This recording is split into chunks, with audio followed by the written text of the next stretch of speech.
I'm Tim Maskins. I'm the Senior Air Traffic Control Officer at Lydd Airport, and my job involves managing the air traffic control unit, and I'm also currently a controller as well. And my job primarily is to stop aircraft from colliding with each other.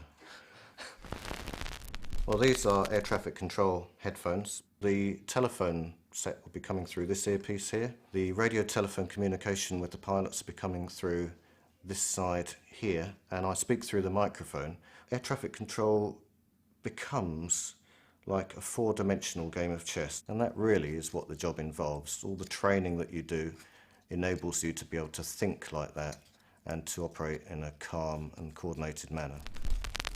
My own entry into the job was really quite non-standard. I had originally went to university and studied sciences. I then started up an organic vegetables business, also ran a vineyard. After that, just by chance, someone walked their dog around the vineyard, and he happened to be the air traffic control manager at the airport. And he said, would I like a job as an air traffic assistant? And I, of course, I had no idea what that entailed. I thought it was literally waving the marshalling bats. And I started work in January of 1989 at Lydd Airport as an air traffic assistant. When this chap walked his dog just by chance through the vineyard, it was a real turning point, because until that point I had never been to an airport. I wasn't interested in aviation. I was never an aircraft spotter. I don't think I even had a passport at that stage, so I had no idea what it involved at all. So this was a very chance opening for me, and I view that as really one of the main turning points. I was what people would call a SWAT these days, I think. I was very academic, and I ended up with 12 O-levels and 4 A-levels, and then I went to Cambridge. With me, I really didn't know at 18 and 19 years old what I wanted to do, but I had an idea that it was going to be in probably botanical sciences, and so I continued with that and then took it to the next level at university. Unfortunately, there weren't very many jobs available, and I realised that a lot of the science that I'd learnt I wouldn't be able to put into practice at all, maybe not even 5% of it.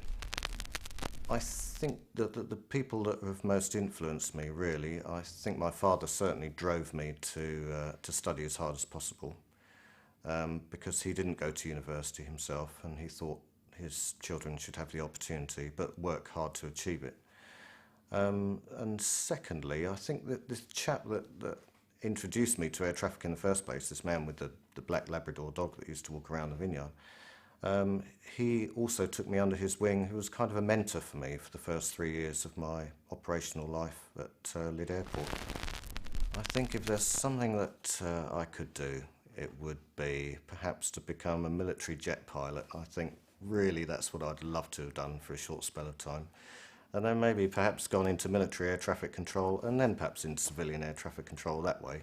The way I've done it is in reverse, and it will never happen. So I think if I could have done it, that would have been it.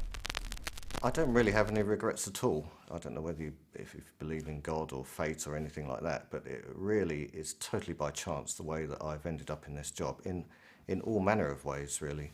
And I think that's what's really important, is that if you are offered golden opportunities, is to be able to spot them in the first place and then to follow them through as far as you can. Obviously, if you turn out not to like something, then you have to change course again. But I've been very lucky in that 20 years I've just followed it through right from the first day that I started through to my current position now, and I still enjoy it and still get a buzz out of the job.